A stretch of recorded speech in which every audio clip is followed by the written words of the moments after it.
Olá pessoal, tudo bem com vocês? Bom, vamos iniciar mais um conteúdo aí, Grécia Antiga, né? Falar um pouco aí sobre Atenas, uma cidade-estado muito importante, né, no mundo grego. Vamos aí conhecer os seus aspectos geográficos, sociais, né, a sua política, como funcionava. Vimos Esparta aula passada, agora vamos ver Atenas, certo? Atenas é a principal cidade-estado, né, do mundo grego, a mais importante. Tem aí as suas características, né, muito diferente do povo grego, que a gente vai ver, né? Inicialmente, para falar, vamos falar da sua localização, né, o seu espaço, onde que ela está, né, situada, né, no mundo.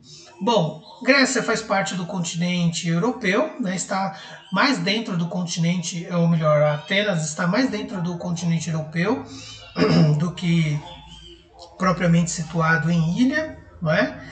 É, Tem aí atualmente, né, ela é a capital, né, da Grécia, muito conhecida, né, desde aí do século 8, século 6, né, antes de Cristo, né, Atenas tem um conhecimento, né, uma fama muito grande, né, devido a tudo que os atenienses fizeram no mundo antigo e que ainda existe ainda muito hoje desse conhecimento no mundo atual, né? Bom, então por isso que ela se destaca como uma das principais aí cidades, né, uma das principais histórias, né, que devemos tratar, conhecer. Bom, a formação do povo ateniense se deu por meio de dois povos, dos aqueus e dos jônios, no século 8, né, antes de Cristo. É, estabeleceu aí uma formação baseada por meio das atividades comerciais, a economia, né, motivada aí pelas atividades comerciais marítimas, né, que era muito feita pelo Mediterrâneo, pelo Mar Negro, né, tinham muito contato com outras cidades-estados, né, a relação comercial era muito forte com outros povos também. Então, os produtos, né, voltados aí para essa comercialização era o azeite, né, era o vinho, a cerâmica, os artigos decorativos como jarros, potes, enfim, muitos produtos, né, em cerâmica. Tinha dessa atividade, né, que eles desenvolveram a sua sociedade, né, desenvolveram a sua civilização baseada em três camadas, né? Os demiurgos, que eram os grandes proprietários de terras, no caso aí, ou melhor, desculpa, os eupátridas, que eram os grandes proprietários de terras, conhecidos como os bem-nascidos, né? Porque tiveram aí muitos privilégios, principalmente o controle e a posse do território ateniense. Vinha os georgóis, que eram os comerciantes. Abaixo deles vieram os demiurgos, aí sim, né, que eram os artesãos, né, as pessoas um pouco mais pobres aí em geral, desenvolviam atividades, né, voltadas para a participação da vida pública muito ativa, né, esses três grupos.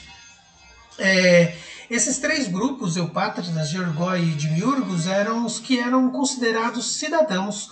Né? Então, o conceito dessa palavra de cidadão vem do mundo antigo. Né? E utilizamos ainda hoje, né, pessoal, esse conceito de cidadão. Só que no mundo grego tinha um outro entendimento. Hoje temos o entendimento de ser cidadão é todo aquele que cumpre com os seus direitos, né? E também cumpre com os seus deveres, ou melhor, exerce seus direitos e cumpre com os seus deveres, né? E a partir do momento que nascemos, somos considerados cidadãos. No mundo antigo, no mundo grego, isso não. Ser cidadão era aquele que participava da vida pública, que estava ativo na vida pública. Ativo de que forma? Que poderia participar, discutir leis, projetos de leis, organização da cidade, né? Então esses tinham os direitos, chamados direitos políticos. Eram esses, né? Agora, o restante da sociedade, não. Né? No caso aí, os metecos não tinham esse direito, não eram considerados cidadãos. pois eram estrangeiros, né? Não nasceram em Atenas. Eles tinham as suas obrigações, mas não tinham direitos. No caso aí, os metecos eram artesãos, né? Desenvolvia muito trabalho artesanal, um pouco no comércio, e quando houvesse alguma guerra, eles iriam para a guerra também, né? Participava do exército. Abaixo dos metecos tinham os escravos, no caso aí, prisioneiros de guerra, né? E também escravos por dívida, então virava escravo, né, no mundo grego por meio ou não pagou as suas dívidas ou porque foi dominado, né, ou porque o ateniense dominou outro povo, então se tornava escravo. Então, para vocês terem uma ideia, a escravidão vem de muito tempo atrás, né? Não começou com os portugueses, não é por causa da pele, então aqui é por uma questão étnica, né, cultural aí, uma diferença de um povo em relação ao outro, e também por causa de questões econômicas. Os escravos desenvolviam uma função, né, que era trabalhar, né, para aquele que era dono, né, e faziam inúmeras funções, né, principalmente o trabalho mais pesado, um trabalho mais braçal. Bom, depois vem a educação na Grécia Antiga. A educação era voltada para meninos e meninas.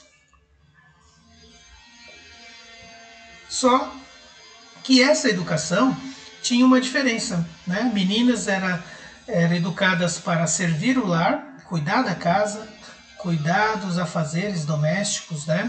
Preparar o alimento. Já os meninos não. Eles eram direcionados para as escolas, para poder fazer cursos, né? Para o preparo para a vida política, para ser um bom argumentador, para ser um bom orador, né? Para ser um bom convencedor, né? E discutir os assuntos da cidade. Então, fazer o curso de oratória, não é? Aqui tem uma imagem que mostra uma menina, né? Aí preparando aí as suas atividades, né, os seus afazeres domésticos, que é servir, né? E aqui o menino tomando conhecimento, né, do curso de oratória, né, recebendo as instruções aí de um pedagogo. Bom, depois temos aqui os aspectos políticos. Os aspectos políticos vai girar em torno do conceito de democracia, né? Então, o que era democracia? Termo, né, que hoje falamos bastante, né? Um termo que hoje é muito discutido. Hoje, democracia nós entendemos por direitos, né? Por termos condições, né, de exercer os nossos direitos, né, de garantir que o governo garanta os nossos direitos, né. No mundo antigo era muito parecido isso, né. Hoje temos direitos amplos, né, voltado para várias questões, mas no mundo antigo era apenas questão política, né. O direito, sentido de democracia, era o direito de participar da vida pública, participar das questões políticas, das tomadas de decisões políticas. E então o termo democracia, ele vai ter um significado que é o quê? De atrair, abranger a população mais pobre, né, para o contexto, para a vida política. Porque o que acontecia era que não, o pobre, né, as pessoas mais humildes, não tinham esse direito, né? Então, o conceito, né, de democracia era a vida pública, a vida política. E aí então temos o primeiro homem, né, o primeiro ateniense que resolveu fazer isso foi Solon, em 594 a.C. Solon, ele propôs, né, não só fazer com que a população participasse da política, mas também ele propôs o fim da escravidão por dívida, limitou o tamanho da propriedade rural, né, o direito daquele que tem a terra, limitou, né, a quantidade de terras que uma pessoa pode ter, lutou pela igualdade de todos perante a lei, né, conceito que é dito hoje no mundo jurídico, né, igualdade de todos perante a lei, ninguém pode ter privilégios, né? E então Solon lutou muito por isso. Criou também, né, a eclésia, que era a Assembleia Popular, fazia com que a população pudesse participar da política em um lugar, em um ambiente adequado. Ele fez a Elieu, né, que foi aí o chamado Tribunal Popular, onde as pessoas, a população poderia julgar determinados assuntos, né, da vida política, da vida na cidade. Formou o Conselho dos Homens, né, o Conselho dos Homens, que era voltado para pessoas que pudessem opinar na política, né? E Solon foi um dos primeiros aí a propor isso a toda a população grega, ou melhor, a população grega. Só que não foi amplamente, né? Foi aos poucos isso. Em 508 a.C., isso vai mudar. Clístenes, né, vai surgir com o propósito de expandir, né, e aperfeiçoar depois, né, mais para frente com Péricles, a democracia.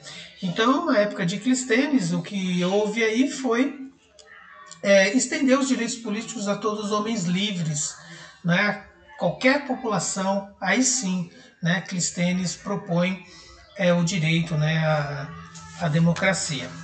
Depois veio Péricles. Péricles ele aperfeiçoou o sistema, né, democrático, fez com que ampliasse os direitos democráticos, ampliando a participação política dos cidadãos, né? E isso foi muito vantajoso, né, para a população como um todo, porque a população mais pobre ela sabia o que necessitava mais para poder, né, exigir do governo. Então isso foi muito importante para a população mais pobre, né? Nesse período, né, de Péricles, né, 461, 429, era onde foi um período de grande expansão, digamos assim, do conceito de democracia, né, de direitos democráticos, digamos assim. Bom, então aqui tem um busto, né, de Clístenes e aqui o outro, né, uma imagem de Péricles, né, mais ou menos aí a aparência deles quando eles eram vivos, né. Bom, falar um pouco agora das guerras hegemônicas, né? Vamos falar de guerras por quê? Porque o mundo antigo ele foi movido à guerra, né? Assim como nós vimos em muitos povos falando, né? Falamos bastante de guerra, agora no mundo grego também vamos falar, não foi diferente, né? As guerras existiram. E as guerras que mais se destacaram, né? No caso, uma delas aí foi a Guerra Médica, né? A Guerra Médica, né, conhecida entre gregos e persas, se deu motivada a muita interesses territoriais, muitos interesses econômicos, né, no comercial. Então os persas eles viviam invadindo territórios para tomar a riqueza dos outros povos, e Atenas, como estava se destacando no comércio, né, ficando uma cidade muito rica, os persas acabaram tentando invadir, né, esse mundo grego, né? Então começou com as guerras médicas, né?